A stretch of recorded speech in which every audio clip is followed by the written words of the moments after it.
La soirée de Noël du cabinet d'avocats donnait l'impression que quelqu'un avait vomi des guirlandes et de bonnes intentions dans toute la salle de bal de l'hôtel. J'étais au bar, à mon 3e whisky, et je regardais Vanessa, ma femme, faire le tour de la pièce comme si elle lui appartenait. Ce qui, connaissant son ambition, était probablement ce qu'elle pensait qu'il arriverait un jour. Super. Nick, le barman, était un gamin qui avait l'air de préférer être n'importe où ailleurs. Bienvenue au club, pensais-je. Double la dose. J'ai comme l'impression que je vais en avoir besoin. Vanessa se faufilait entre les groupes d'avocats dans leur costume hors de prix, sa robe rouge accrochant la lumière juste comme il faut. Elle avait passé 2 heures à se préparer, ce qui aurait dû me mettre la puce à l'oreille. Après 12 ans de mariage, je connaissais ses routines. 2 heures signifiaient qu'elle s'habillait pour quelqu'un de précis. Ce quelqu'un passa la porte à exactement 20h30. Greg Porter, associé principal, gendre idéal. Le genre de type qui se faisait probablement blanchir les dents professionnellement 2 fois par mois.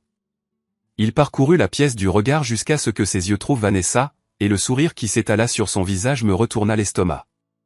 Je les regardais se rapprocher comme des aimants. Poignée de main professionnelle, conversation polie. Rien qui puisse attirer l'attention.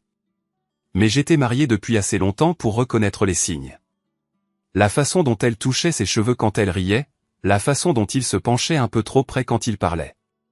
L'orchestre commença à jouer quelque chose de lent et de romantique. Bien sûr, ils dansèrent. Greg tendit la main à Vanessa. Elle jeta un coup d'œil autour de la pièce, ses yeux me zappant complètement, puis elle acquiesça. Je commandai un autre verre et regardai ma femme danser avec un autre homme. Ils bougeaient ensemble comme s'ils avaient déjà fait ça avant.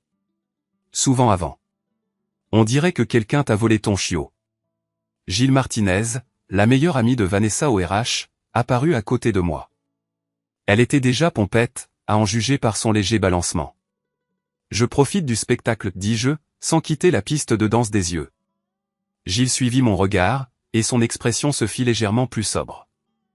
Nick, épargne-moi ça. Je finis mon verre et fis signe pour en avoir un autre. On sait tous les deux ce qu'on regarde. La chanson se termina, mais Greg et Vanessa ne se séparèrent pas immédiatement. Ils restèrent proches, parlant à voix basse. Je n'entendais pas ce qu'ils disaient, mais je n'en avais pas besoin. Leur langage corporel racontait toute l'histoire. Puis j'attrapais un fragment de leur conversation alors qu'ils passaient près du bar. « Tu as réservé la chambre ?» La voix de Vanessa n'était qu'un murmure. « Oui. » 322. La réponse de Greg était tout aussi discrète. Mon sang se glaça. Chambre 322. Ils avaient une chambre d'hôtel ce soir, mais le pire restait à venir. J'ai déjà glissé quelque chose dans son verre. Vanessa continua, jetant un coup d'œil dans ma direction. Dans 20 minutes, il sera KO. Le verre dans ma main devint soudain incroyablement lourd. Je baissai les yeux sur mon whisky, les glaçons flottant innocemment à la surface. Quand l'avais-je laissé sans surveillance pour la dernière fois? Quand j'étais allé aux toilettes il y a 10 minutes. Ma femme m'avait drogué. La pièce se mit à tourner, mais pas à cause de ce qu'elle avait mis dans mon verre. À cause d'une rage pure et dure. 12 ans de mariage, et c'était comme ça qu'elle voulait en finir? En me mettant KO pour pouvoir baiser son patron dans une chambre d'hôtel. Il me restait peut-être 15 minutes avant que ce qu'elle m'avait donné ne fasse effet. Réfléchis, Nick. Réfléchis vite. Je trébuchai légèrement en me dirigeant vers les toilettes, m'assurant que Vanessa me voit dans le miroir. Je m'entraînais à avoir l'air somnolé et désorienté. Ce n'était pas difficile. La trahison me frappait comme un coup physique. Quand je suis retourné à la fête, j'ai fait en sorte de tituber. Vanessa me regardait de l'autre bout de la pièce, son expression un parfait masque d'inquiétude conjugale. « Ça va, chérie ?» demanda-t-elle, apparaissant à mes côtés avec un timing parfait. Juste fatigué, marmonnai-je, laissant mes mots traîner légèrement. Peut-être que je devrais m'asseoir. Bonne idée. Elle me guida vers un canapé dans un coin tranquille de la salle de bal. Tu te reposes. Je viendrai te voir dans un petit moment. Je laissai mes yeux se fermer, mais les garder ouverts juste assez pour observer entre mes cils. Vanessa attendit exactement 3 minutes avant de retourner vers Greg. Ils échangèrent un regard, et il acquiesça. Je vais sortir prendre l'air, annonça Greg au groupe avec lequel il parlait. Je reviens dans quelques minutes. Vanessa attendit encore 2 minutes avant de le suivre dehors. Je comptais jusqu'à 60, puis me forçai à me lever sur des jambes chancelantes. Quelques personnes jetèrent un coup d'œil dans ma direction, mais personne n'essaya de m'arrêter alors que je me dirigeais vers l'ascenseur. Le hall de l'hôtel était presque vide.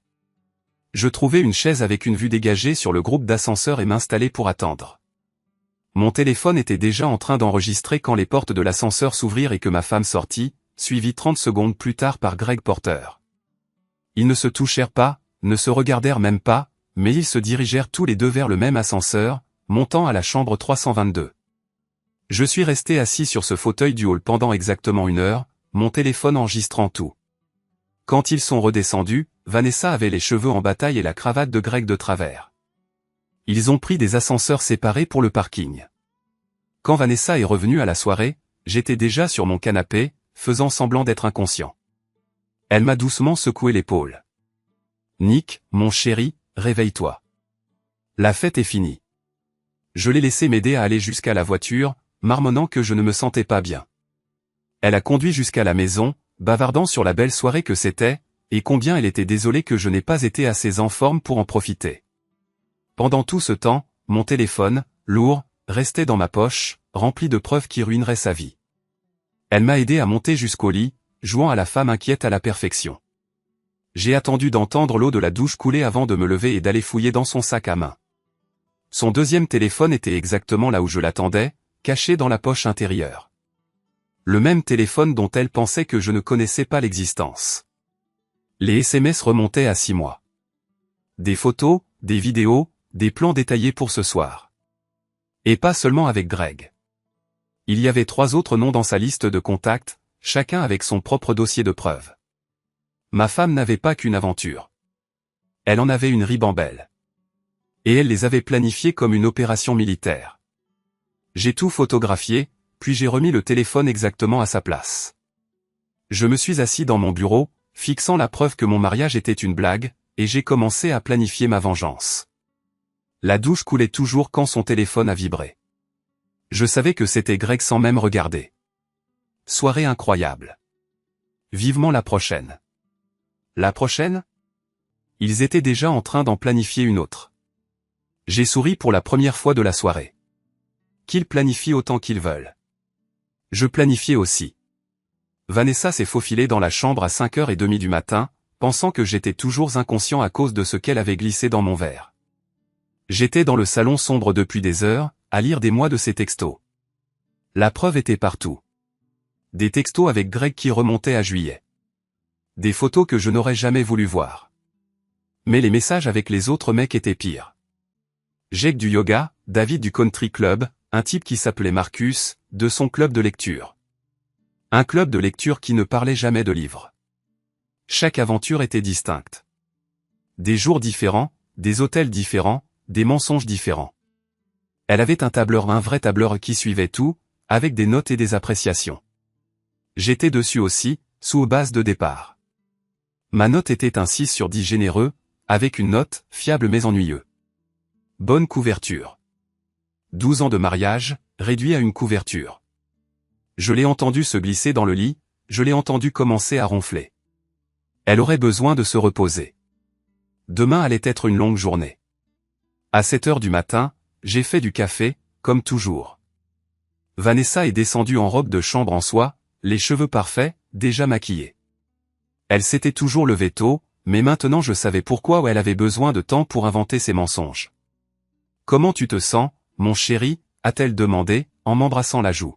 « T'étais complètement à l'ouest hier soir. »« Beaucoup mieux, » ai-je dit, en lui tendant le café.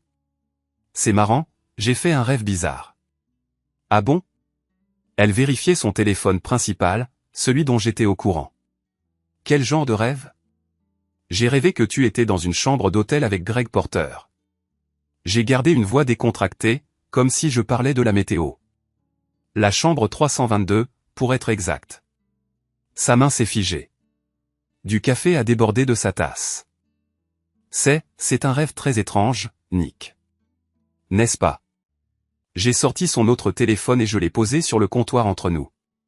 presque comme si c'était vraiment arrivé. La couleur a disparu de son visage, mais elle s'est vite reprise. Vanessa avait toujours un plan B, je ne sais pas ce que tu crois avoir trouvé, mais... 6 mois de messages avec Greg. Des photos, des vidéos, un tableur où tu notes tes amants comme s'il s'agissait de restaurants sur Yelp. J'ai ouvert le téléphone et j'ai commencé à lire. Jake du yoga a un 9 sur 10 pour l'enthousiasme, mais perd des points pour l'endurance. David du country club est apparemment bien doté, mais ennuyeux.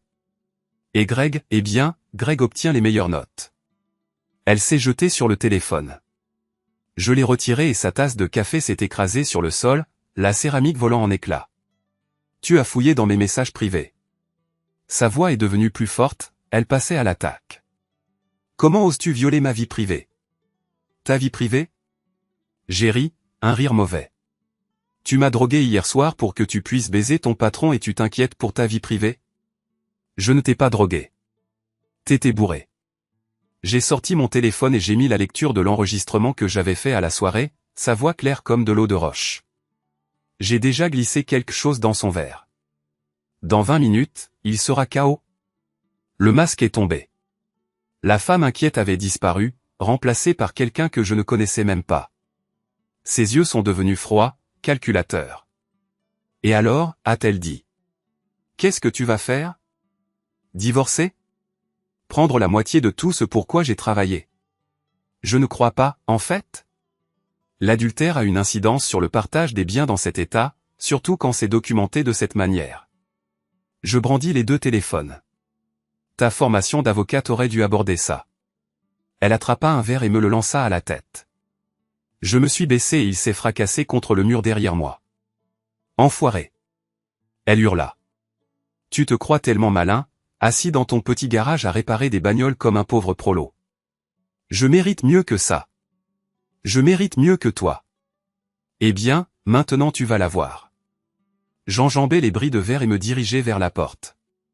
Je vais au boulot. Quand je rentrerai, je veux que tu sois parti. Tu ne peux pas me jeter hors de ma propre maison. Je me retournai et la regardai, debout au milieu du désastre de sa tasse de café et de ses mensonges, sa robe de soie en désordre, son maquillage parfait ruiné par les larmes. Regarde bien. J'ai conduit jusqu'à mon garage avec les 2 téléphones dans ma poche et un plan qui commençait à prendre forme. Vanessa pensait qu'elle était si intelligente, qu'elle avait tout compris. Elle était sur le point de découvrir que 12 ans à sous-estimer son mari pouvait être une erreur fatale. Tommy Brennan était déjà au garage quand je suis arrivé, les coudes enfoncés dans le moteur d'une Mustang de 67. Il était mon meilleur ami depuis le lycée et mon associé depuis 8 ans. Si quelqu'un pouvait comprendre ce que je traversais, c'était Tommy. T'as une sale gueule, dit-il sans lever les yeux. Je me sens encore plus mal. Je me suis versé du café. Vanessa me trompe. Ça a attiré son attention. Tommy se redressa en s'essuyant les mains sur un chiffon. Merde, Nick, je suis désolé. T'es sûr? Je lui ai montré quelques-uns des textos, pas les photos. Je n'étais pas prêt à partager ça avec qui que ce soit, mais assez de textos pour que ce soit clair. Tommy siffla. 6 mois et tu n'as rien vu. Rien. Je pensais qu'on traversait juste une mauvaise passe. J'ai ri, mais c'était un rire amer. Il s'avère que la mauvaise passe, c'était moi qui ignorais que j'étais marié à une sociopathe. Qu'est-ce que tu vas faire? Je vais la détruire. Tommy haussa un sourcil. Ça ne te ressemble pas, Nick. L'ancien Nick aurait demandé le divorce et essayé de rester civilisé. J'ai affiché le tableur de Vanessa sur mon téléphone. L'ancien Nick ne savait pas que sa femme lui avait attribué une note de 6 sur 10 et l'avait qualifié de « bonne couverture ». Tommy regarda par-dessus mon épaule et jura. Putain, Nick, c'est vraiment une peau de vache. Elle veut jouer? Très bien. Mais elle va apprendre que je connais cette ville bien mieux qu'elle. Et je sais où tous les cadavres sont enterrés. J'ai passé la matinée à téléphoner. D'abord, mon avocat. Pas un des collègues de Vanessa, mais un type nommé Pete Morrison qui s'occupait de divorce d'ouvriers et qui avait la réputation de jouer dur. Ensuite, ma banque, où j'ai gelé nos comptes joints. Puis la société de sécurité qui surveillait notre maison, où j'ai changé tous les codes d'accès. À l'heure du déjeuner, Vanessa m'avait appelé 17 fois. Je n'ai pas répondu. Tommy m'a apporté un sandwich de la charcuterie en bas de la rue. Tu sais qu'elle ne va pas se laisser faire, hein? Elle va riposter. Je compte là-dessus. J'ai mordu dans mon sandwich et j'ai souri. Le truc avec Vanessa, c'est qu'elle a tellement l'habitude d'être la personne la plus intelligente de la pièce qu'elle a oublié que les autres peuvent penser aussi. Elle va en faire trop, et quand ce sera le cas, je serai prêt. Mon téléphone a vibré avec un texto d'un numéro inconnu. Je l'ai ouvert et j'ai vu un message de Greg Porter. Il faut qu'on parle. Rendez-vous au Murphy's Bar à 18h. Viens seul. J'ai montré le message à Tommy. Il a souri. On dirait que le mec a envie de discuter. Parfait, ai-je dit. J'espérais avoir l'occasion de rencontrer Greg en face à face. Tu veux du renfort? Inutile. Greg Porter est le genre de type qui n'a jamais participé à une vraie bagarre de sa vie. Ça devrait être intéressant. J'ai passé l'après-midi à travailler sur la Mustang, laissant mes mains s'activer pendant que mon esprit planifiait le divertissement de la soirée. Greg voulait parler? Très bien, on parlerait. Mais avant, j'avais encore quelques coups de fil à passer. Le Murphy's Bar était le genre d'endroit où les avocats comme Greg Porter n'avaient pas l'habitude de boire au bois sombre, bière bon marché et une clientèle qui travaillait de ses mains pour gagner sa vie. Je venais ici depuis que j'avais 21 ans, et Frankie Murphy, le propriétaire, était pratiquement de la famille. Greg était déjà là quand je suis arrivé, aussi déplacé qu'un smoking dans un barbecue. Il avait choisi une banquette d'angle, pensant probablement que ça nous donnerait de l'intimité. Ce qu'il ignorait, c'est que cette banquette d'angle avait la meilleure acoustique de l'endroit. Chaque mot porterait jusqu'au bar. Nick. Il se leva à mon approche, me tendant la main comme si nous nous rencontrions pour un déjeuner d'affaires. Merci d'être venu. J'ai ignoré sa poignée de main et me suis glissé dans la banquette en face de lui. Qu'est-ce que tu veux, Greg? Il se rassit, visiblement mal à l'aise. Écoute, je sais que c'est délicat, mais nous devons discuter de la situation comme des adultes. La situation? J'ai fait signe à Frankie pour une bière. C'est comme ça qu'on appelle ça? Vanessa m'a parlé de ta découverte. Je tiens à ce que tu saches que ce qui s'est passé entre nous n'était pas prémédité. C'est arrivé comme ça. J'ai sorti le téléphone de Vanessa et j'ai fait défiler jusqu'à leur premier échange de messages en juillet. 15 juillet. Je n'arrête pas de penser à la nuit dernière. Quand est-ce qu'on remet ça? C'était après ta première fois, non? Le visage de Greg a blêmi. Tu ne devrais pas avoir ces messages. 20 juillet. J'ai réservé le Marriott pour jeudi. Heure habituelle. 25 juillet. Nick travaille tard ce soir. Occasion idéale. J'ai levé les yeux sur lui. 6 mois de c'est arrivé comme ça, Greg. Ça fait beaucoup de coïncidences. Frankie a apporté ma bière et s'est attardé plus que nécessaire, essuyant la table déjà propre. Le vieux barman avait l'ouïe fine et une longue mémoire. Qu'est-ce que tu veux? A demandé Greg, doucement. Je veux que tu comprennes quelque chose. J'ai pris une longue gorgée de ma bière. Vanessa se prend pour la plus maligne dans ce mariage. Elle croit qu'elle se joue de moi. Mais voilà ce qu'elle ignore. J'ai vécu dans cette ville toute ma vie. Je connais tout le monde, et tout le monde me connaît. Et maintenant, tout le monde va te connaître aussi. Tu me menaces? Je t'explique la situation comme à un adulte. Je lui ai souri. Tu vois, Vanessa vient d'une famille riche. Les relations de son papa lui ont permis d'avoir un poste dans ton cabinet. Moi, je me suis fait ma place ici. Le type qui fait ta vidange? C'est mon client. La femme qui te coupe les cheveux? Son fils travaille pour moi. Le flic qui va te coller pour excès de vitesse? Il boit dans ce bar tous les vendredis soirs. Greg commençait à transpirer. Qu'est-ce que tu me veux? Je veux que tu restes loin de ma femme. Et si je ne le fais pas? Je me suis penché en avant. Alors tout le monde dans cette ville va savoir que Greg Porter, associé principal chez Hartwell Barnes Associates, aime droguer les verres des autres pour pouvoir baiser leurs femmes dans des hôtels miteux. Je n'ai pas drogué. Tu étais là. Tu étais au courant. Ça fait de toi un complice. J'ai sorti mon téléphone et j'ai lancé l'enregistrement de la soirée de Noël. La voix de Greg qui acceptait le plan, Vanessa qui mentionnait la drogue. La couleur a complètement quitté son visage. Tu nous as enregistrés. J'ai tout enregistré. La conversation à la soirée, vous deux qui partez ensemble, qui revenez 1 heure plus tard avec la gueule de ceux qui ont fait exactement ce qu'ils ont fait. J'ai fini ma bière. Comment crois-tu que les associés de ton cabinet réagiraient en voyant ces images? Greg est resté silencieux pendant un long moment, fixant son verre intact. Quand il a finalement levé les yeux, son expression s'était durcie. Tu fais une erreur, Nick. Vanessa et moi, on ne va pas disparaître comme ça parce que tu piques une crise. Elle va demander le divorce et elle va te ruiner. C'est ce qu'elle t'a dit? J'ai ri. Greg, laisse-moi t'expliquer un truc sur le droit du divorce.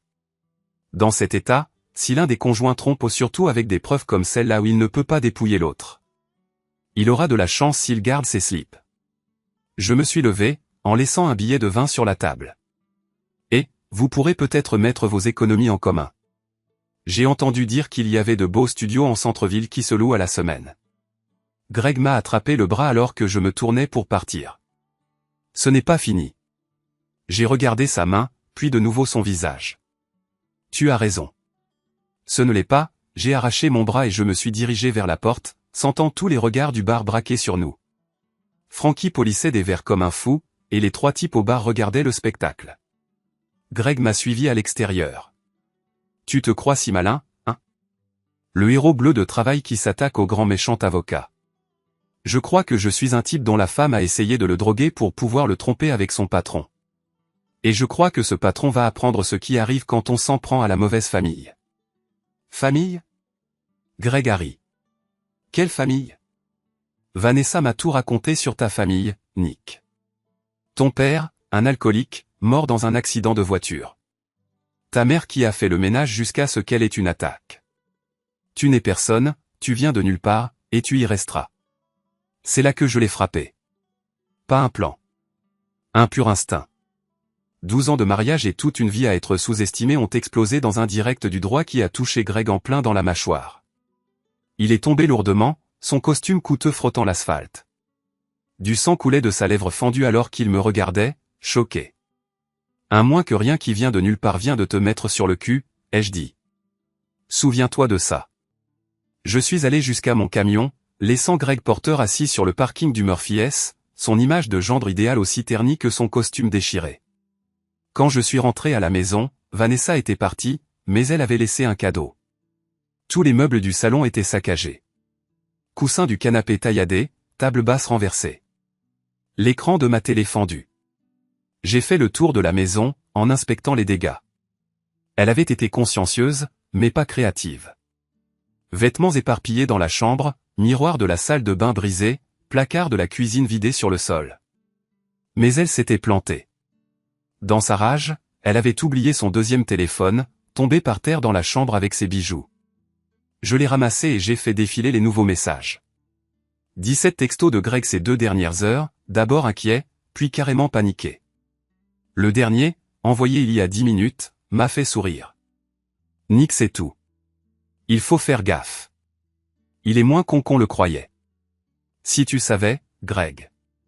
J'étais juste en train d'échauffer. Le lendemain matin, en ouvrant ma boutique, j'ai trouvé une voiture de police garée devant. L'agent Mike Riley était appuyé contre, un thermos à la main, un sourire en coin. J'ai entendu dire qu'il y avait eu de l'animation chez Murphy hier soir, a dit Mike alors que j'ouvrais la porte. La nouvelle va vite, tu sais. Frankie m'a appelé vers minuit. Apparemment, Greg Porter voulait porter plainte pour agression. Mike m'a suivi à l'intérieur. Ce qui est marrant, c'est que Frankie dit aussi qu'il n'a rien vu. Juste un mec qui s'est pris les pieds dans le tapis sur le parking. J'ai mis en route la machine à café et pris 2 tasses. Il doit pas être très adroit, ce Greg. Surtout que les 3 témoins au bar ont tous vu la même chose.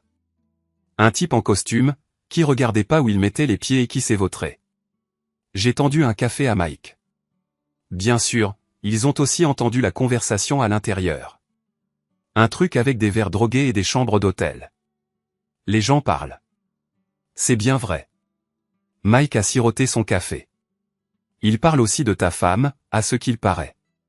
On dirait qu'elle s'est bien occupée pendant que tu bossais. C'est comme ça que ça marche dans les petites villes. L'information circule à travers des réseaux tissés au fil des décennies, reliant des gens qui veillent les uns sur les autres. Greg Porter était un étranger qui pensait que son argent et sa position le rendaient intouchable. Il se trompait. Qu'est-ce qu'on raconte d'autre, ai-je demandé. Eh bien, Janet, à la banque, a dit que quelqu'un avait essayé d'accéder à tes comptes joints hier.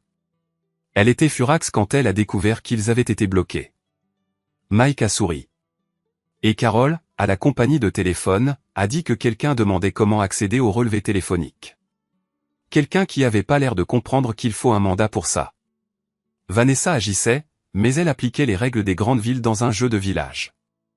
Chacun de ses pas était observé, rapporté et jugé par des gens qui me connaissaient depuis le berceau.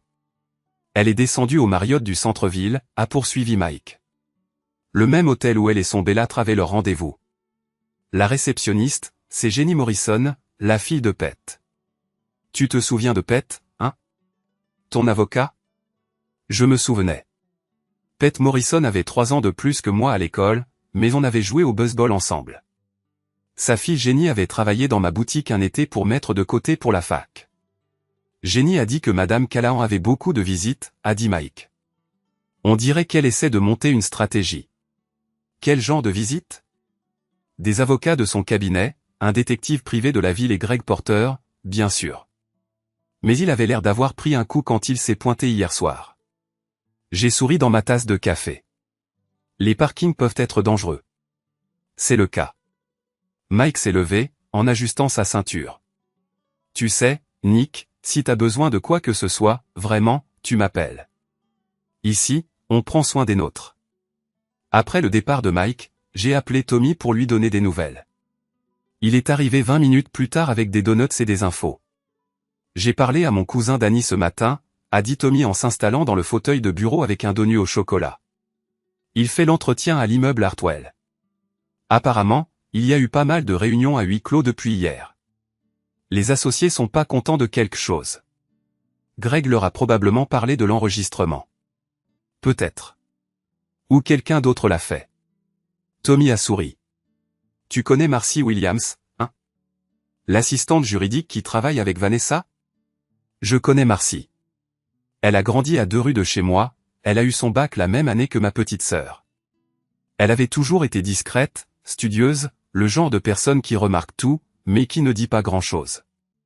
Quoi Marcy? Danny dit qu'elle a demandé un entretien avec les associés seniors hier après-midi. Un entretien privé, juste elle et les 3 associés fondateurs. Ça a duré environ 1 heure. Intéressant. Marcy avait accès à tous les dossiers de Vanessa, tous ses emails, toutes ses affaires.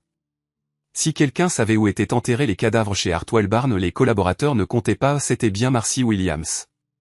Tu crois qu'elle est au courant des aventures, a demandé Tommy. Je crois que Marcy est au courant de tout. La question, c'est pourquoi elle parle maintenant. Mon téléphone a sonné avant que Tommy puisse répondre. L'identification de l'appelant affichait un numéro que je ne reconnaissais pas, mais j'ai quand même décroché. Nick, ici Marcy Williams du cabinet d'avocats. Je me demandais si on pouvait se rencontrer. Il y a des choses que je pense que vous devriez savoir sur votre femme. J'ai retrouvé Marcy dans un petit café du centre-ville, loin du quartier des affaires, où les gens de Vanessa pourraient nous repérer. Elle avait l'air nerveuse, vérifiant constamment ses arrières, les mains tremblant légèrement en touillant son café. J'aurais dû vous appeler il y a des mois, a-t-elle dit, en lâchant ça d'un trait. Je savais ce qui se passait, mais je ne savais pas comment vous le dire. Qu'est-ce que tu savais? Tout. Les liaisons, les mensonges. La façon dont elle te descendait en ton absence. La voix de Marcy était amère. Elle se moquait de ta naïveté, disait qu'il était facile de te berner. Elle t'appelait son idiot utile. Les mots m'ont frappé comme un coup de poing, mais je n'ai rien laissé paraître. Pourquoi tu me racontes ça maintenant? Parce qu'hier, elle m'a sacrifié pour se sauver elle. La nervosité de Marcy s'est muée en colère. Les associés l'ont convoquée pour parler de trucs bizarres dans ses dossiers.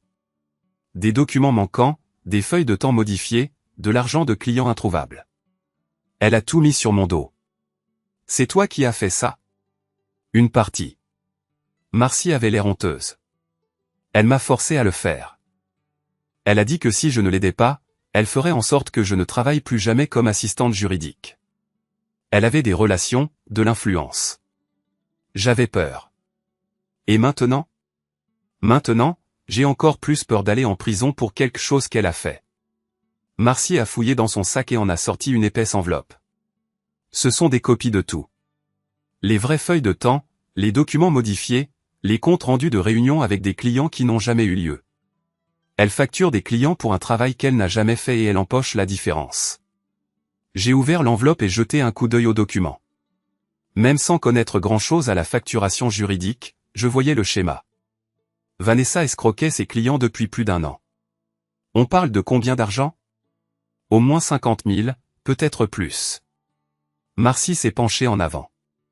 Mais ce n'est pas le pire. Elle utilise des informations confidentielles sur les clients pour faire du délit d'initié. Elle a représenté une entreprise l'année dernière lors d'une fusion, un truc du genre. Elle savait que l'accord allait capoter, alors elle a parié à la baisse sur l'action. Fraude boursière. C'était un crime fédéral. Le genre qui vous vaut de la prison. Pourquoi tu viens me voir avec ça? Pourquoi ne pas aller directement au FBI? Parce que je veux qu'elle sache que c'est moi. Le regard de Marcy était dur. Je veux qu'elle sache que la petite assistante juridique stupide qu'elle trimballe depuis 3 ans est celle qui l'a fait tomber. J'ai regardé le visage de Marcy, y découvrant une force que je n'avais jamais remarquée auparavant. Qu'est-ce que tu attends de moi? Rien. Je voulais juste que tu saches à quel genre de personne tu étais marié avant de prendre des décisions concernant le divorce. Elle s'est levée, laissant de l'argent sur la table pour son café. Le FBI voudra probablement te parler en tant que son mari. Tu pourrais être considéré comme une personne digne d'intérêt jusqu'à ce qu'il puisse prouver que tu n'étais pas au courant de la fraude. Je ne l'étais pas, je sais. Tous ceux qui te connaissent savent que tu es un homme bien, Nick. Tu mérites mieux que ce qu'elle t'a donné. Après le départ de Marcy, je suis resté assis au café pendant 1 heure, essayant d'assimiler tout ça. Vanessa ne me trompait pas seulement. C'était une criminelle.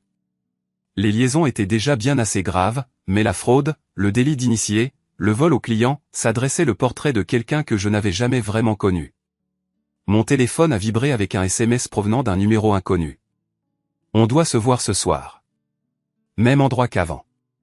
Ça se termine maintenant. Greg voulait une autre réunion, très bien. Mais cette fois, je n'irai pas seul. J'ai appelé Tommy, puis Mike Riley, puis Pete Morrison. Si Greg Porter voulait jouer les durs, il allait apprendre que j'avais aussi une équipe. Et mon équipe avait l'avantage du terrain. Le Murphy's Bar était plus fréquenté que d'habitude pour un mercredi soir. Tommy jouait au billard avec 2 gars des pompiers. Mike Riley était hors service, mais portait toujours son insigne, buvant une bière et discutant avec Frankie de la saison de football à venir. Pete Morrison était assis à une table dans un coin, lisant un journal et jetant un coup d'œil à sa montre de temps en temps. Pour quiconque entrait, cela ressemblait à une soirée normale dans le bar du quartier. Ce que Greg Porter ne réaliserait que trop tard, c'était que tout le monde dans la pièce était là pour moi. Greg est arrivé à 8h pile, l'air à la fois nerveux et furieux.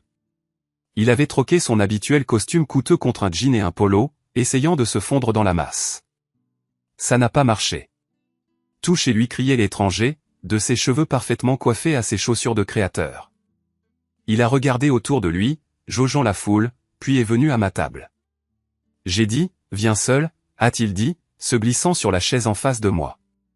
Je suis venu seul. Il se trouve juste que je bois dans un bar populaire. J'ai fait un geste vers la pièce. Ce sont mes voisins, Greg. Des gens que je connais depuis toujours. Ils ne sont pas là pour toi. Ils sont là parce que c'est mercredi soir, et c'est là qu'ils sont toujours. Greg a regardé autour de lui, nerveux. Il savait qu'il était surveillé. On doit régler ça, Nick. Vanessa et moi, on s'aime. On veut être ensemble. Tu peux rendre ça facile, ou tu peux rendre ça difficile. Mais ça va arriver. Amour. Le mot avait un goût acide. C'est ça que tu appelles aimer? Droguer la boisson de quelqu'un pour pouvoir baiser sa femme. Baisse d'un ton, a sifflé Greg, jetant des coups d'œil autour de lui. Pourquoi? Peur pour ta réputation? Je me suis adossé. Un peu tard pour ça, tu ne crois pas? Greg sortit son téléphone et me montra une vidéo. Les images de surveillance du parking de l'hôtel. Moi qui le suivais, lui et Vanessa, jusqu'à l'ascenseur. Harcèlement, dit-il. Filmer les gens sans leur consentement. Intimidation. J'ai assez d'éléments ici pour te faire arrêter. Je regardais la vidéo, puis Greg. Tu sais ce qui est marrant avec les caméras de surveillance? Elles enregistrent tout. Y compris le moment où ma femme et son amant entrent ensemble dans un hôtel après avoir drogué son mari. Personne ne va croire ça. Tout le monde va le croire. Je sortis le second téléphone de Vanessa. Surtout quand ils verront les messages, les photos, les plans détaillés. Vous avez tout documenté, vous deux. Chaque mensonge, chaque rendez-vous, chaque fois que vous vous êtes moqué de l'idiot que je suis. L'assurance de Greg vacilla. Qu'est-ce que tu veux? Je veux que tu comprennes quelque chose. Vanessa ne fait pas que me tromper. Elle vole ses clients. Fraude boursière, détournement de fonds. Le FBI va être très intéressé par ses activités de l'année passée. Le sang se retira du visage de Greg. De quoi tu parles? Je fis glisser une copie d'un des documents de Marcy sur la table. Ta copine facture à ses clients un travail qu'elle n'a jamais fait, en utilisant des informations confidentielles pour spéculer en bourse. C'est passible de prison fédérale, Greg. Et en tant qu'amant et supérieur hiérarchique, tu vas être considéré comme complice. Greg lut le document, les mains tremblantes. Je n'étais au courant de rien. Prouve-le. Comment? Aide-moi à la clouer au pilori. Greg me fixa. Tu veux que je trahisse Vanessa? Je veux que tu te sauves.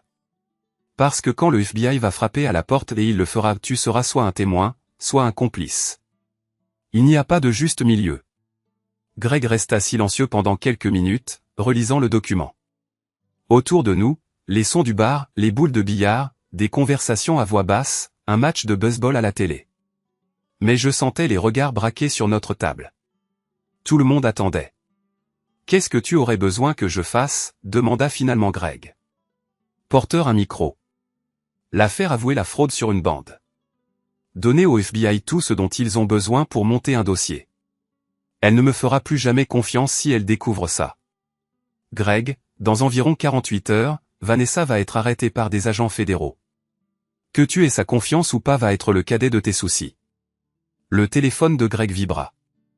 Un texto. Il y jeta un coup d'œil, devint encore plus pâle. Elle veut me voir ce soir. Elle dit qu'elle a un plan pour s'occuper de toi. Quel genre de plan? Elle n'a rien dit. Greg regarda à nouveau autour de lui, observant les visages. Ces gens, ils ne sont pas là par hasard, si? Je te l'ai dit, Greg. Petite ville. On se serre les coudes. Et si je ne t'aide pas? Je ne répondis pas. Je montrai Mike Riley au bar. Tu vois le type en uniforme de policier? Il attend une excuse pour t'arrêter depuis que tu es arrivé en ville et que tu as commencé à foutre le bordel. Le type qui joue au billard, c'est Tommy Brennan. Il a un tempérament explosif et beaucoup d'amis. Le vieil homme qui lit le journal?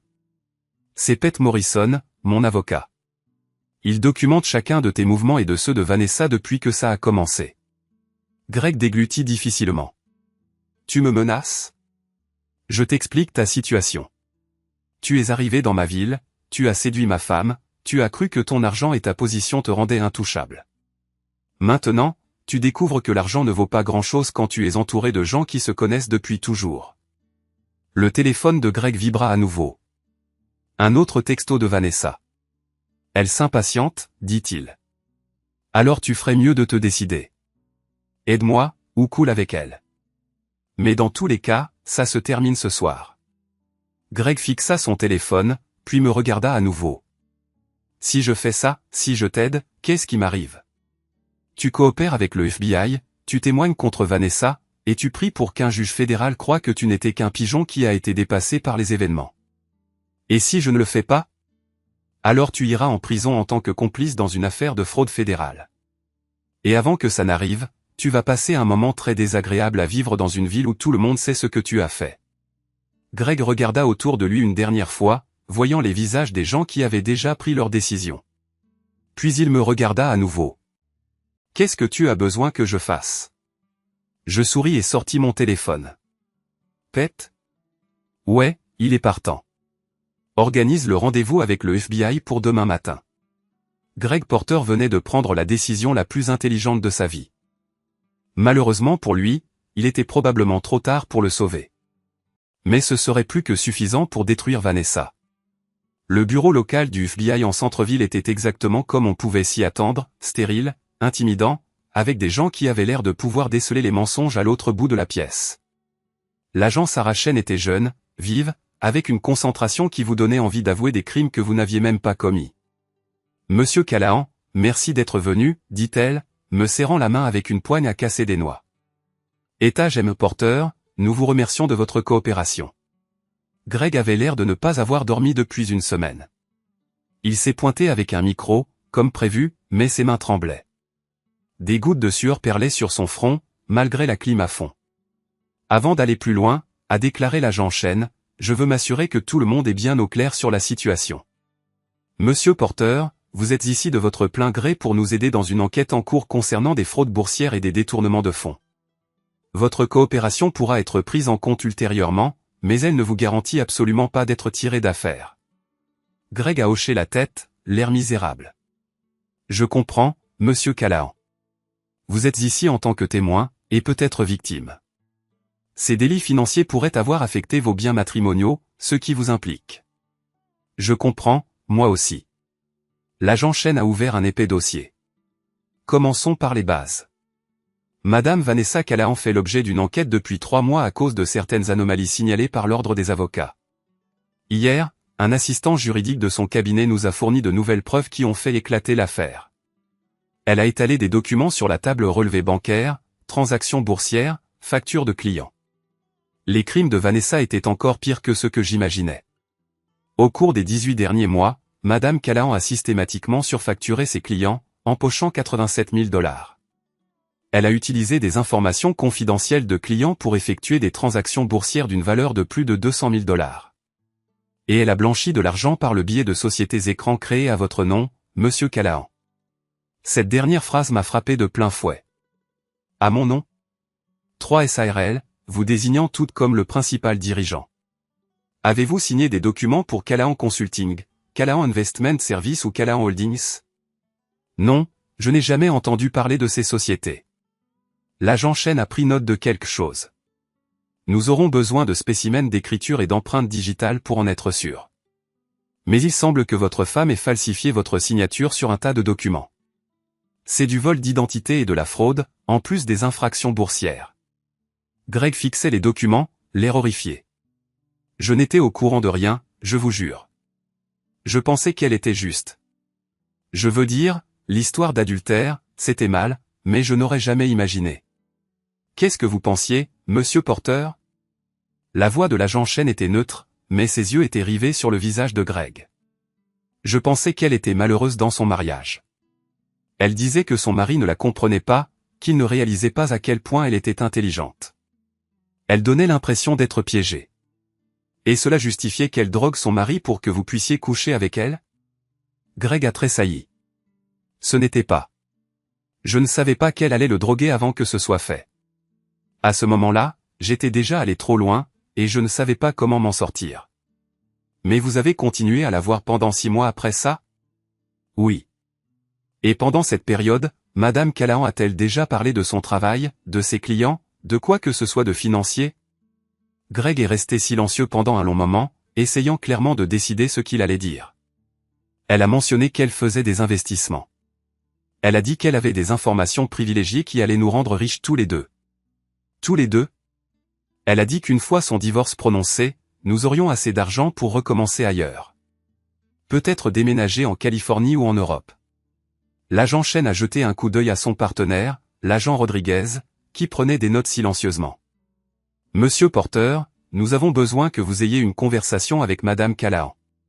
Ce soir, si possible.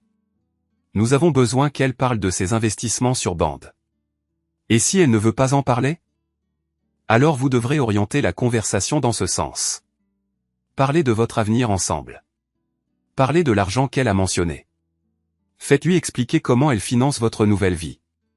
Greg avait l'air malade. Et si elle se rend compte de ce que je fais? Alors vous serez dans la même situation qu'aujourd'hui, sauf qu'il y aura une accusation de complot fédéral en plus de tout le reste.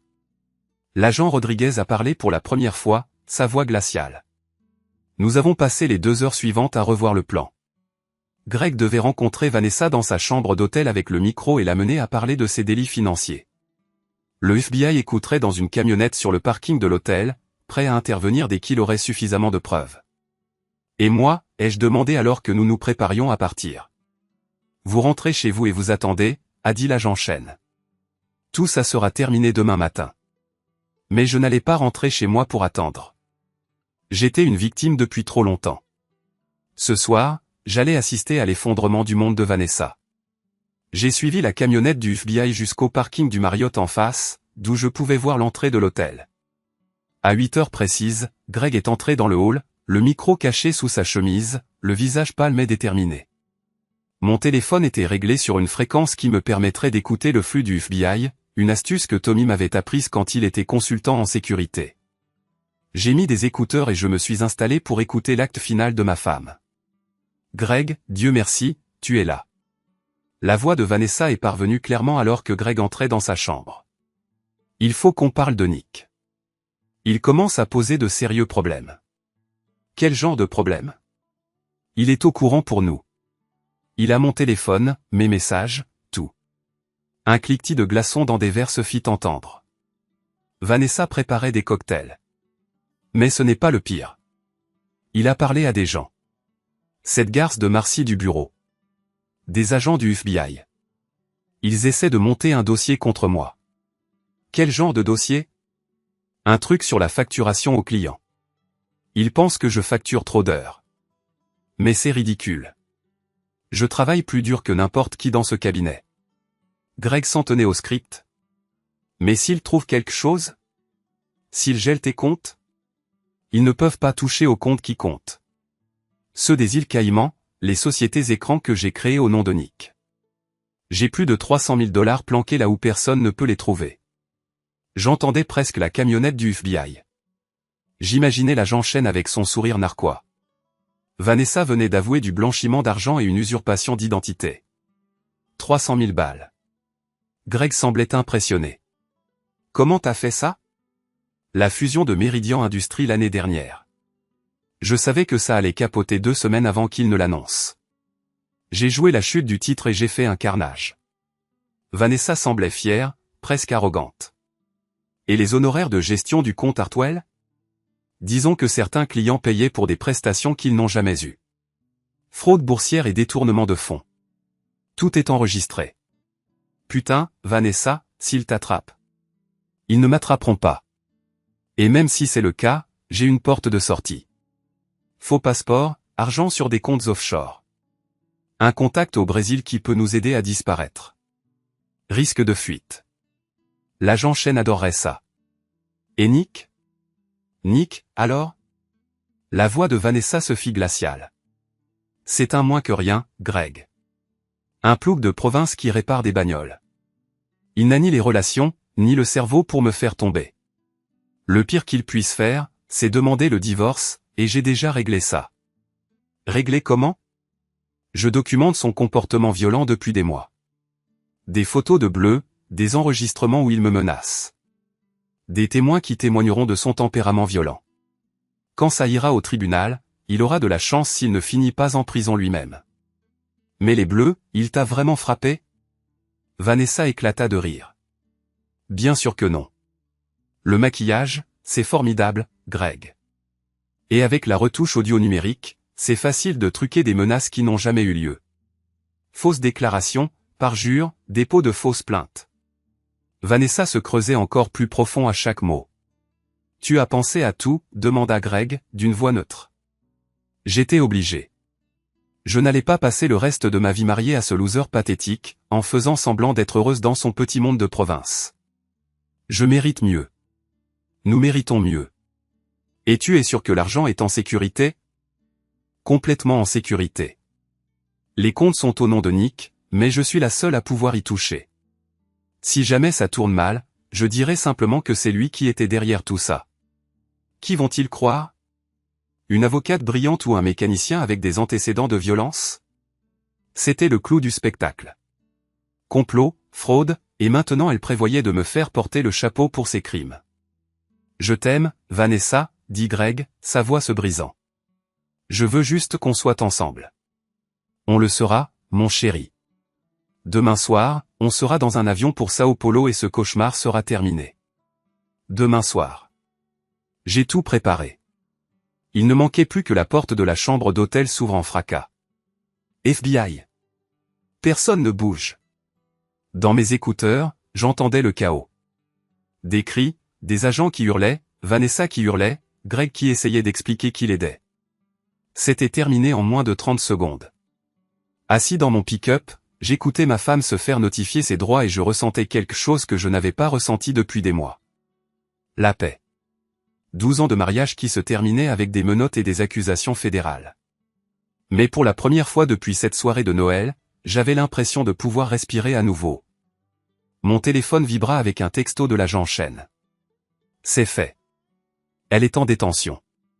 Il faudra que vous veniez demain pour signer votre déposition. Je répondis, merci. Puis je suis rentré chez moi dans ma maison vide, je me suis versé un whisky et j'ai commencé à planifier le reste de ma vie. Une vie sans Vanessa Callahan. Le palais de justice était bondé le matin de la mise en accusation de Vanessa. La nouvelle du coup de filet du FBI s'était répandue dans toute la ville, et on aurait dit que la moitié de la population était venue assister au spectacle.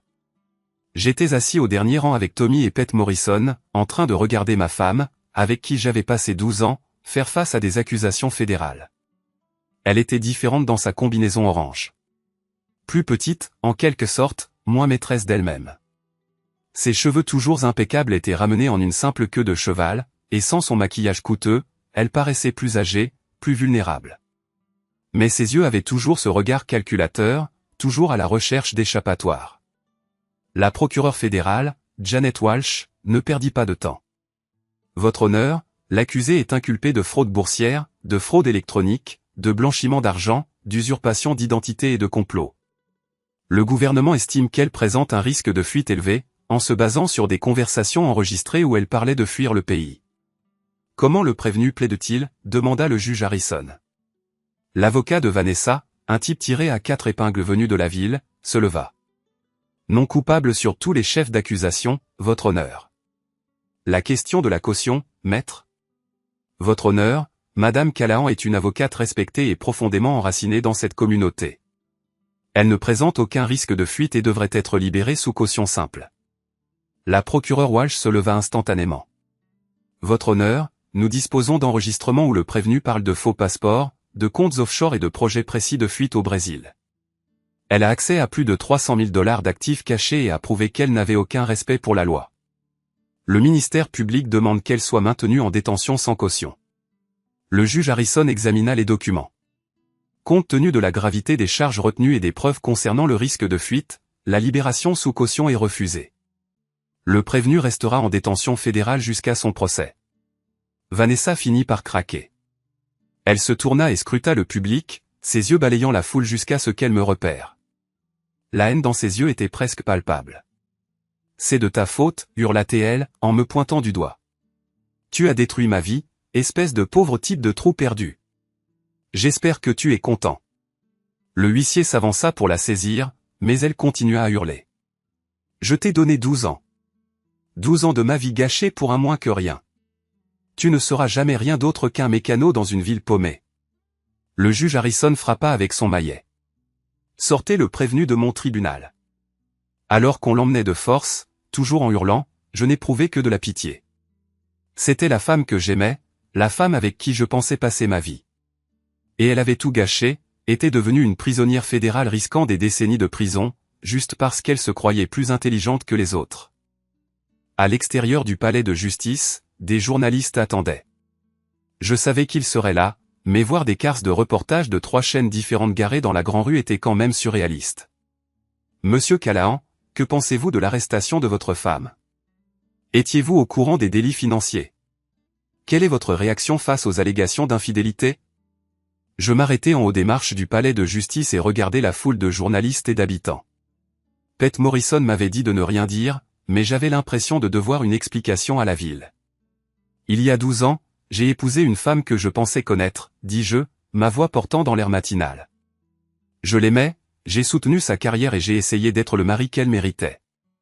Ce que je ne savais pas, c'est qu'elle me considérait comme une couverture pour la vie qu'elle voulait vraiment. Les journalistes griffonnaient comme des fous, les caméras tournaient. Je ne suis pas en colère à propos des liaisons, continuai-je. Je suis blessé, déçu, mais pas en colère. Ce qui me met en colère, c'est qu'elle ait utilisé mon nom, mon identité, pour commettre des crimes qui auraient pu détruire des innocents. Elle a volé des clients qui lui faisaient confiance, a truqué le système pour son propre profit, et quand elle s'est fait prendre, elle a essayé de me faire porter le chapeau. Que comptez-vous faire maintenant, hurla un journaliste. Je vais reconstruire ma vie. Je vais continuer à gérer mon entreprise, à servir ma communauté et à essayer d'être l'homme que mes parents m'ont appris à être. Et je vais faire confiance au système judiciaire pour la tenir responsable de ce qu'elle a fait. Je descendis les marches, ignorant les questions, et montai dans mon pick-up. Tommy et Pete suivirent dans la voiture de Tommy, et nous retournâmes ensemble à l'atelier. C'était bien joué, dit Pete quand nous sommes revenus au bureau. Digne, mais clair sur votre position. Vous pensez que ça aidera pour le divorce? Aider? Nick, après aujourd'hui, le divorce sera le moindre de tes soucis. Avec Vanessa qui risque la prison fédérale, tu auras tout. La maison, les biens, tout ce qui t'appartient. Et l'argent qu'elle a volé? C'est une pièce à conviction dans une affaire fédérale maintenant. Mais une fois que les affaires criminelles seront réglées, tu auras de solides arguments pour obtenir des dommages et intérêts. Entre l'usurpation d'identité et l'argent qu'elle a caché, tu pourrais finir par être plus riche qu'avant. Après tout ce qui s'était passé, cela me semblait la chose la moins importante. Il y a autre chose, dit Pete. Greg Porter a été arrêté ce matin. Je levai les yeux, surpris. Je croyais qu'il coopérait. C'était le cas, mais le FBI a trouvé des preuves qu'il en savait plus sur les crimes qu'il ne l'a dit. Il est accusé de complicité. Quel genre de preuves? Des relevés bancaires montrant des virements des sociétés écrans vers des comptes à son nom. On dirait que Vanessa partageait plus que son lit avec lui. Tommy siffla. Alors, il va morfler, lui aussi? On dirait bien. Coopérer pourrait lui valoir une peine plus légère, mais il risque quand même la prison fédérale. J'aurais dû me sentir bien, mais j'étais juste fatigué. Toute cette histoire était un tel gâchis. 2 carrières ruinées, des vies saccagées. Tout ça parce que Vanessa n'arrivait pas à être heureuse avec ce qu'elle avait. Mon téléphone sonna. Le numéro était inconnu. Monsieur Callahan, ici Marcy Williams. Je voulais vous appeler pour vous remercier. Me remercier de quoi? De m'avoir donné le courage de faire ce qui est juste. Je traîne cette culpabilité depuis si longtemps, sachant ce qu'elle faisait, mais trop effrayé pour l'ouvrir. Quand je t'ai vu prêt à te battre, j'ai compris que moi aussi, je le pouvais. Tu as fait ce qu'il fallait, Marcy. Ses clients méritaient de savoir. Il y a autre chose. Les associés du cabinet m'ont demandé de t'appeler. Ils veulent discuter d'un règlement à l'amiable pour l'usurpation d'identité et l'utilisation de ton nom dans les sociétés écrans. Ils espèrent régler ça discrètement, sans davantage de poursuites. Quel genre de règlement? Je ne devrais probablement pas trop en dire au téléphone, mais disons qu'ils sont très motivés à faire disparaître cette affaire. La réputation du cabinet en a pris un coup, et ils veulent montrer qu'ils réparent les torts causés aux victimes. Après que Marcy ait raccroché, je suis resté assis sur ma chaise, à regarder par la fenêtre la rue où j'ai grandi. Il y a 3 mois, je pensais que mon plus gros problème était une femme qui me semblait distante. Aujourd'hui, cette femme était en prison fédérale, son amant était inculpé, et j'étais sur le point de toucher un gros règlement d'un cabinet d'avocats UP. La vie, comme disait mon père, est pleine de surprises. Tommy a passé la tête. Patron? Madame Patterson est là pour sa Buick. Elle dit que la transmission déconne encore. Dis-lui que j'arrive. Je me suis levé, j'ai remis ma chemise en place et je suis sorti vers le garage où Madame Patterson attendait avec sa vieille Buick. C'était ça, ma vie. Réparer des voitures, résoudre des problèmes, aider mes voisins à garder leur bagnole en état de marche. Ce n'était pas le grand luxe, mais c'était honnête. Et c'était ma vie. Vanessa m'avait traité de loser de province, de mécano crasseux dans une ville paumée. Peut-être qu'elle avait raison. Mais ce loser de province venait de faire tomber une criminelle fédérale et était sur le point de reconstruire sa vie selon ses propres règles. Je pouvais vivre avec ça. Le chèque de règlement du cabinet Hartwell Barnes Associates était d'un montant que je n'avais jamais vu d'un coup. 250 000 $, plus les frais d'avocat. Le cabinet était prêt à tout pour éviter d'autres procès et une mauvaise publicité, surtout après que 3 autres clients se soient manifestés pour des histoires de surfacturation. J'ai utilisé une partie de l'argent pour agrandir le garage, en ajoutant 2 nouveaux ponts et en embauchant un autre mécano. Le reste est allé dans un fonds fiduciaire pour les enfants de ma sœur et un don important à la banque alimentaire locale. L'argent volé à des gens honnêtes devrait servir à aider les gens honnêtes, c'est ce que je me suis dit. Le procès de Vanessa était prévu pour septembre, mais son avocat poussait pour un accord de plaidé coupable. Pete Morrison a dit qu'elle risquait 15 à 20 ans si elle était reconnue coupable de tout, mais peut-être 8 à 10 ans si elle coopérait et donnait des infos sur d'autres crimes financiers au sein du cabinet. Greg Porter avait déjà plaidé coupable de complot et avait écopé de 3 ans de prison fédérale. Sa carrière juridique était finie, s'est bien saisi pour rembourser ce qu'il avait volé, et sa réputation réduite en cendres. Le Golden Boy s'était planté en beauté. J'étais sous le capot d'une Camaro de 69 quand Tommy m'a appelé au téléphone du bureau. Nick, c'est l'agent Chen du FBI. Je voulais vous donner des nouvelles de l'affaire de votre femme. Quel genre de nouvelles? Elle a accepté un accord de plaidé coupable. Coupable de tous les chefs d'accusation en échange d'une peine de 12 ans. Elle devra aussi rembourser tout ce qu'elle a volé, y compris vous. 12 ans? La même durée que notre mariage. Il y avait probablement une forme de justice poétique là-dedans, mais j'étais trop fatigué pour m'en soucier. Quand est-ce que ce sera définitif? La semaine prochaine. Il y aura une audience de détermination de la peine, mais c'est juste une formalité. Vous pouvez venir si vous voulez faire une déclaration. J'y ai réfléchi. Non, merci. Je crois que j'ai dit tout ce que j'avais à dire. Après que l'agent Chen ait raccroché, je suis retourné au garage et je me suis remis au travail sur la Camaro. Le moteur était une merveille. Complexe, mais logique, avec chaque pièce qui faisait son boulot. Si quelque chose n'allait pas, on pouvait trouver le problème et le réparer. Pas comme les mariages, apparemment. Patron? Danny Martinez, mon petit nouveau, se tenait près de la porte du garage. Il y a une dame qui veut vous voir. Elle dit que c'est personnel. J'ai essuyé mes mains sur un chiffon et je suis allé au bureau. Une femme d'une trentaine d'années attendait près du comptoir. Cheveux blonds, vêtements professionnels, sourire crispé. Elle me disait quelque chose, mais je n'arrivais pas à me souvenir. Monsieur Callahan, je suis Jennifer Walsh. J'étais la procureure en charge du dossier de votre femme. Madame Walsh, que puis-je faire pour vous? Je voulais vous remercier en personne. Votre aide a été essentielle pour monter notre dossier, et votre témoignage nous a aidés à comprendre l'ampleur des crimes. J'ai juste fait mon devoir de citoyen. Elle a souri. C'était plus que ça. Vous auriez pu vous en aller, demander le divorce, et laisser quelqu'un d'autre s'en occuper. Au lieu de ça, vous vous êtes assuré que justice soit faite. Elle a blessé beaucoup de gens. Ils méritaient la justice. C'est vrai. Et ils l'ont eu. Grâce à vous. Elle a fait une pause, comme si elle prenait son courage à 2 mains. J'espère que vous ne m'en voudrez pas de vous dire ça, mais j'ai suivi votre histoire dans les journaux locaux. La façon dont tu as géré tout ça, c'est impressionnant. Peu de gens auraient pu traverser ce que tu as traversé et en ressortir plus fort. J'ai eu beaucoup d'aide de bons amis. N'empêche. Elle a balayé l'atelier du regard, englobant le chaos organisé d'outils et de pièces automobiles. Je sais que c'est probablement déplacé, et tu peux refuser, mais je me demandais si tu aimerais dîner avec moi un de ces soirs. Rien de romantique. Juste, je ne sais pas. Tu as l'air d'être quelqu'un qui vaut la peine d'être connu. J'ai étudié son visage, à la recherche d'intentions cachées, mais je n'ai vu qu'un intérêt sincère et un peu de nervosité. Ça me plairait, ai-je dit. Mais je dois te prévenir, je ne serai probablement pas une compagnie formidable pendant un certain temps. Je suis encore en train de comprendre qui je suis sans être marié à un criminel fédéral. Elle a ri. Je pense pouvoir gérer ça. Je passe la plupart de mon temps à poursuivre des criminels fédéraux, alors tu serais une amélioration. Nous avons échangé nos numéros et elle est partie, en disant qu'elle appellerait plus tard dans la semaine. Je l'ai regardée marcher jusqu'à sa voiture, une Honda Civic raisonnable qui semblait bien entretenue, et j'ai ressenti quelque chose que je n'avais pas ressenti depuis des mois.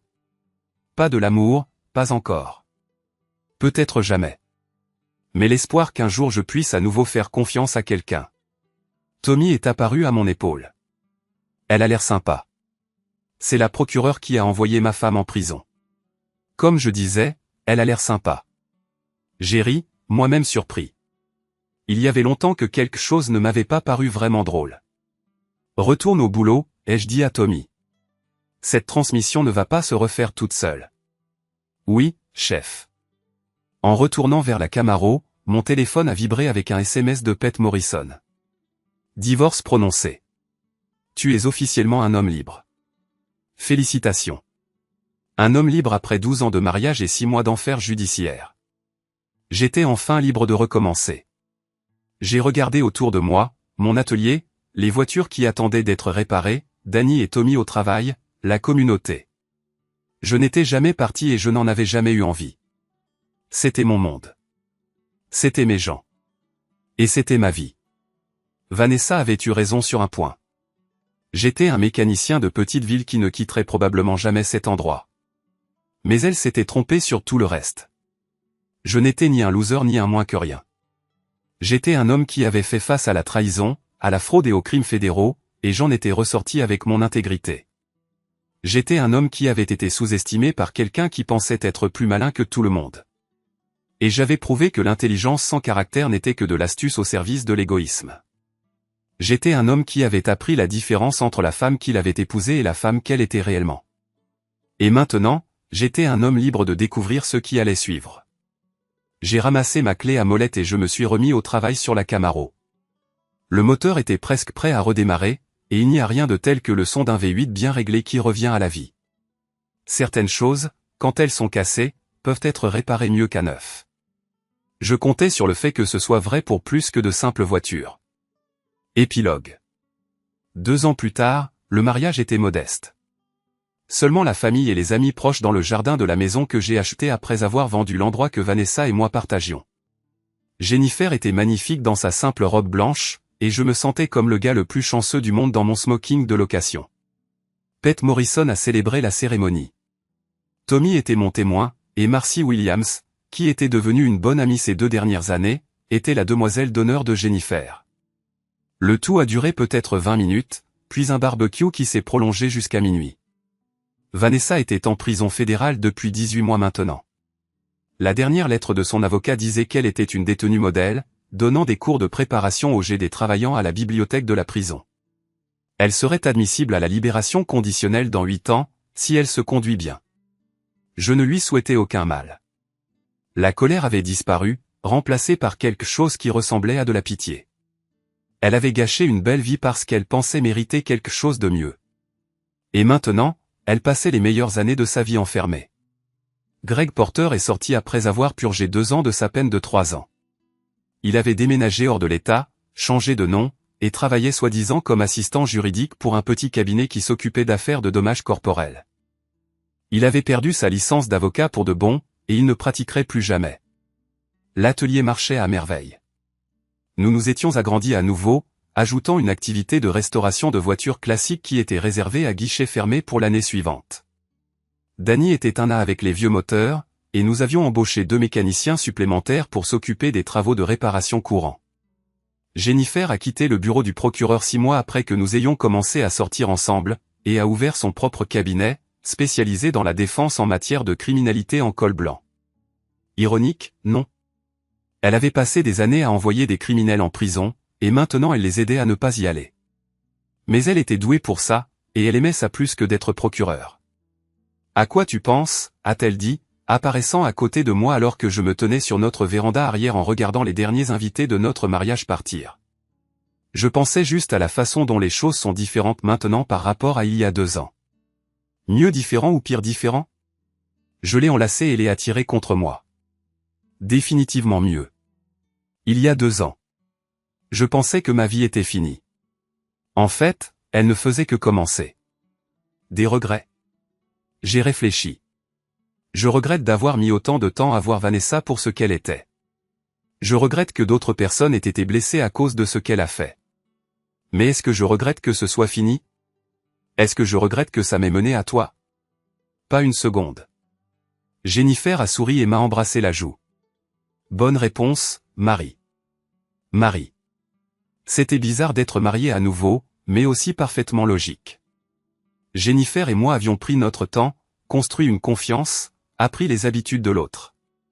Nous avions tous les deux été blessés par des gens en qui nous avions confiance, et nous avions tous les deux appris l'importance de l'honnêteté. Et maintenant, on fait quoi, a-t-elle demandé. Qu'est-ce qu'on fait du reste de nos vies? On les vit, ai-je répondu. Jour après jour, année après année, ensemble. On travaille dur, on prend soin l'un de l'autre, et on se souvient que la meilleure des revanches contre ceux qui ont essayé de nous détruire, c'est de bien vivre. En parlant de bien vivre, a dit Jennifer, avec un sourire en coin, j'ai une nouvelle. Quel genre de nouvelle? Le genre de nouvelle qui va tout changer à nouveau. Mais en bien, cette fois. Elle a pris ma main et l'a posée sur son ventre. Il m'a fallu une seconde pour comprendre. Sérieux? Sérieux. Tu vas être père, Nick Callahan. Je l'ai regardé fixement pendant une bonne minute, puis je l'ai soulevé et les fait tournoyer, tous les deux en train de rire comme des fous. Un bébé, une famille, un avenir que je n'aurais jamais cru avoir. Quand je l'ai reposée, elle pleurait. Des larmes de joie. Tu es prêt à ça, a-t-elle demandé. Prêt à recommencer complètement? J'ai jeté un coup d'œil à notre maison, à nos amis qui rangeaient après le mariage, à notre vie ensemble qui ne faisait que commencer. Il y a 2 ans, j'étais un type dont la femme l'avait drogué pour pouvoir le tromper avec son patron.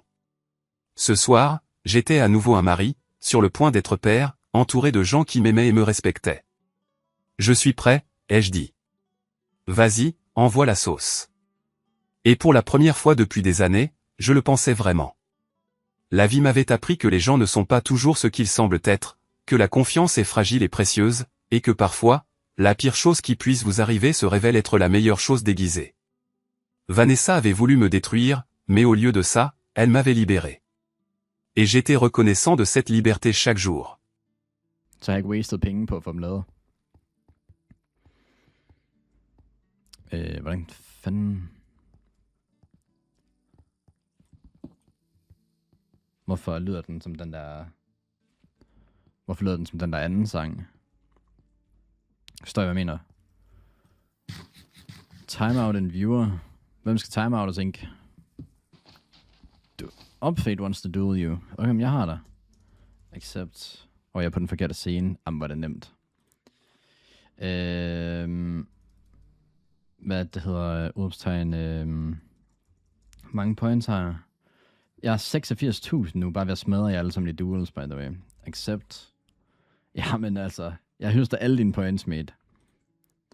Alle sammen. Hackersvin. Hvad fuck er det her for en sang? Jeg ved det ikke.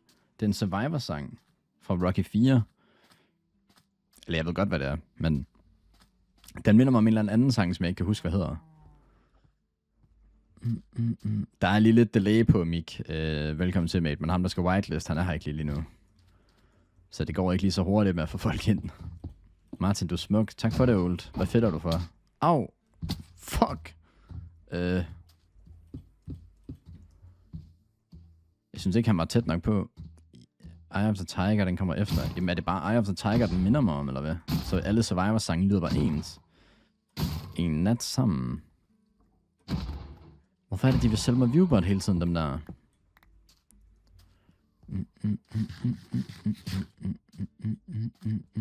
Kan vi få carrots her? Hvad er det der? Hvad fanden er det?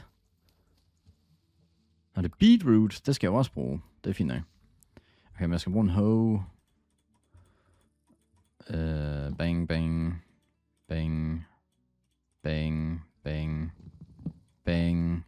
Okay, skal vi lige sove for mig og pengesitter herinde lige nu? Væk med den der. Lasse har sendt dem. Ja, det tror jeg også. Skud, dog. Fin fyr og så videre.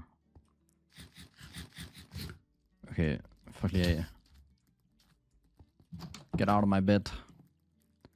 Echo nu.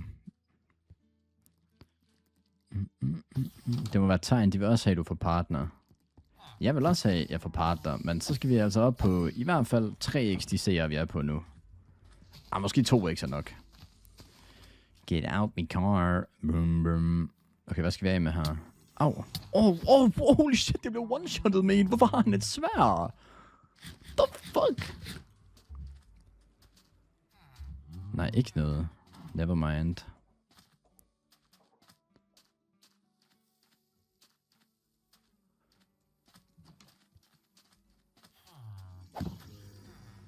Okay.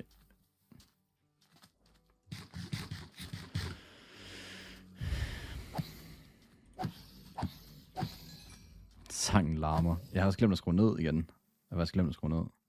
Sådan her. Klapper Bird Twins cheeks næste gang jeg ser ham. Ja, det undrer mig ikke. Plejer du ikke at have et liv? Hvad går den nye MC Challenge ud på? Og hey, hvad så Shesser? Vi skal bare gennemføre alle achievements, og så gør vi det inde på en server, hvor vi kan sidde og hygge os med folk. De der minecarts med chests behøver jeg altså ikke. Gated community, du kommer ikke tæt på mig, Old. Folk, der bor hjemme, der skriver gated community. I can't. Udover Bertram, han bor selvfølgelig i penthouse. Men Old kunne finde på det. Så chatten kan join. Der er whitelist på, så det er sgu kun dem, der kommer ind, som jeg vil have, der kommer ind. Så hvad jeg mener.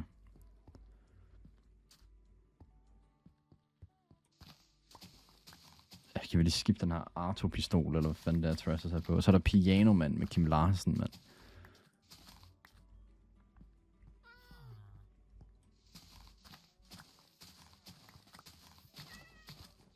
Bare skip igen, smil.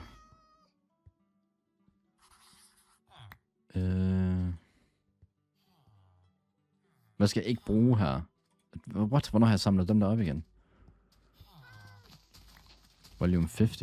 Den er på 50. Får man refund på sine points? Lige dig, du gør sgu nok ikke, mate. Al respekt og kærlighed og sådan noget selvfølgelig, men... 3 sange skibet er 3 forfærdelige sange. Do you think I care? Trash, bare stop med request. Skilly blive skipped. Ja, det er rigtigt. Hvad så, Eko? Velkommen til, mate. Nice to see you, my friend. Jeg skal have den her seng, fordi det er den pæneste